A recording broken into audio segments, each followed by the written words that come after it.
Okay, so guys, Arpit from the future here. So, as promised last time, I just wanted to make a quick review of this phone, the Moto Edge 50 Fusion, which I bought a week ago, and I've been using it. As I said, I've been using it since the last 1 week, and I just want to discuss the things that I like, the things that I don't like, etc.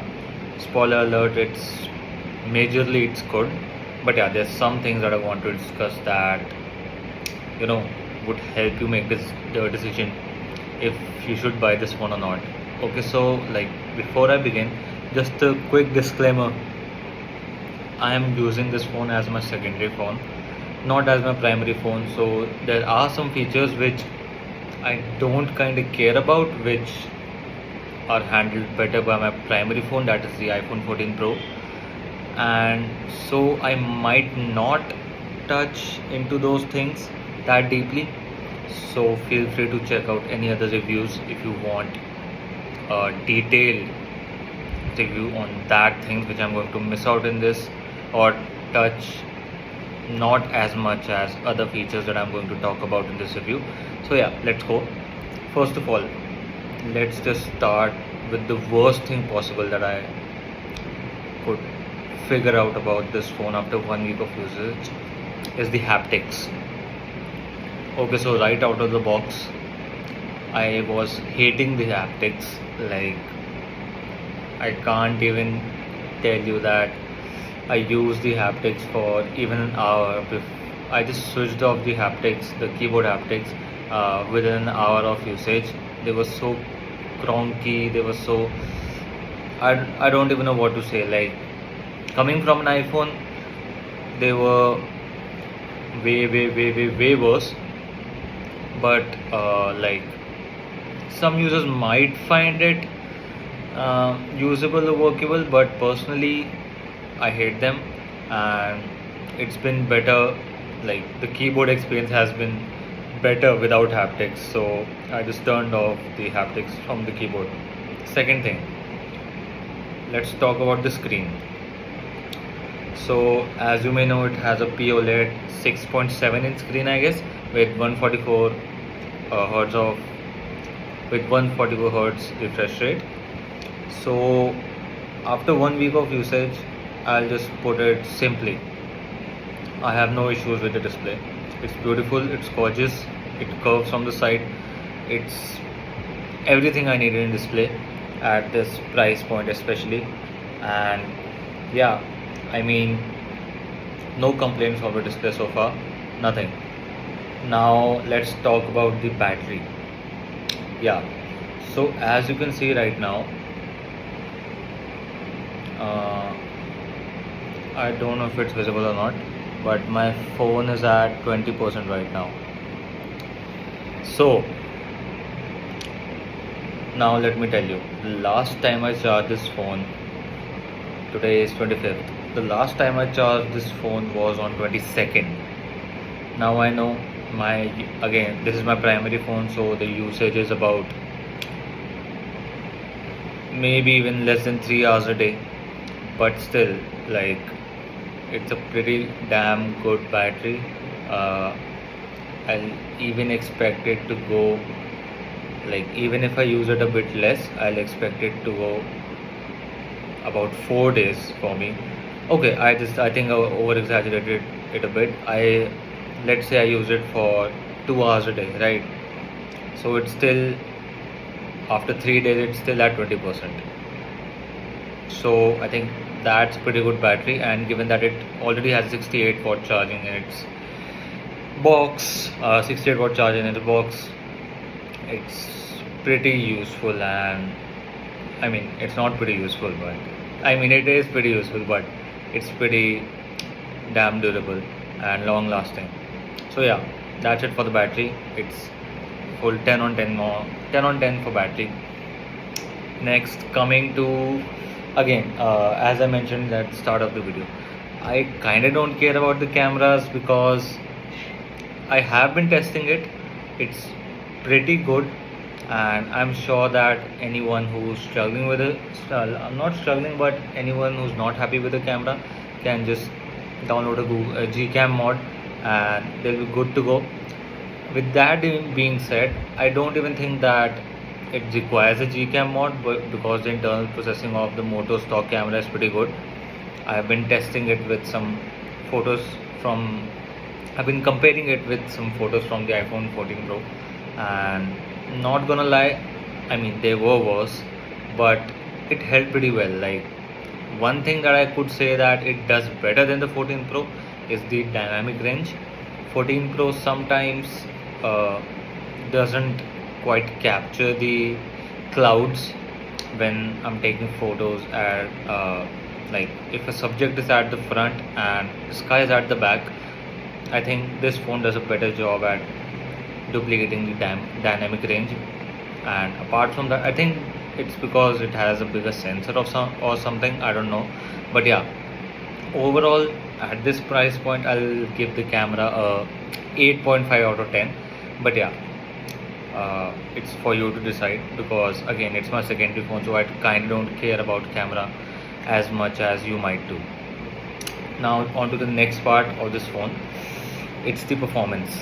Okay, so being honest, I've been playing BGMI on my main phone as well as this phone. So I have been noticing some lags, but it's not that noticeable. So I guess gaming wise, keeping BGMI as the standard, I'll give it about 7.5 out of 10. I think I am too spoiled by I'm too spoiled from playing with the iPhone 14 Pro that I might not find it as that I might not find it well, I might not find it as good as it is. I might not find it as good as it is, but I think it does the work at this price point, and I'm speaking about the most heavy game which one could play on Android. If you talk about day-to-day games, it does a perfect job, no complaints in that. But yeah, overall gaming at this price point, it gets a 7.5 out of 10. It's pretty good, pretty solid. And now what's left in this phone? This is done. This is done. Battery is done. Yeah. So let's talk about the overall feel and handling of the phone, I guess. I think I should have done it right after the haptics, but anyways, let's go. So yeah, I think this might be the best phone I've ever held. Not gonna lie. First of all, it's so sleek. It's so handy, yeah. Matlab, even the vegan leather back, it just makes things better, and it's so easy to hold. And as you can see, the screen. I literally have no complaints when it comes to the handling of this phone and the exterior feel of this phone. I'm pretty sure that out of everything I've ever held in my hands, out of all phones that I've ever held in my hands, this one feels the best. And also, this is so light, it helps a lot. Like, coming from iPhone 14 Pro, which was about, I don't know, 220 grams. I think this one is 180 or 184 grams. This feels so better. This feels so much better. And yeah, I guess yeah, in terms of feel and handleability, I don't know if that's a word, but I'll give it a solid 11 out of 10. Hands down the best phone I've ever held. So yeah, plus bonus points for the fact that it still gives that new box smell, so it's pretty nice. Like, I don't know if this smell would fade in few weeks or few months, but I don't know, this phone smells good. It's not that I'm smelling it each and every second of the day, but sometimes you just feel like wow, this smells good. Okay, so yeah, that was weird, but yeah, I think that's it for my review. And yeah, as I said in the beginning, I grazed over some parts which I thought were not very important to me, so I didn't get much time to review it, make a decision about them or review them properly. But yeah, overall, this phone definitely is a 9.25 out of 10. If you have a budget of slightly under 25,000, this is the phone. Like, close your eyes and just buy this. This is the best phone, and like that's the reason I bought it. Like, after seeing hundreds of reviews and I don't know, so many comparison videos, it it's just an all-rounder phone. It does have its disadvantages, as I mentioned, the haptics and sometimes performance, but trust me, everything else just covers for it, and will definitely not regret buying this phone. 10 on 10 recommendation for me. Go ahead and let me know if you buy this phone. I'm pretty sure that no one is watching this video right now, except my mom and my sister and my dad, so hi to them. But yeah, I hope I'm wrong. But yeah, do buy this phone. Pretty good. Okay, I glitched. Okay, so do buy this phone. Pretty good deal. And yeah, I think I'll see you in the next video.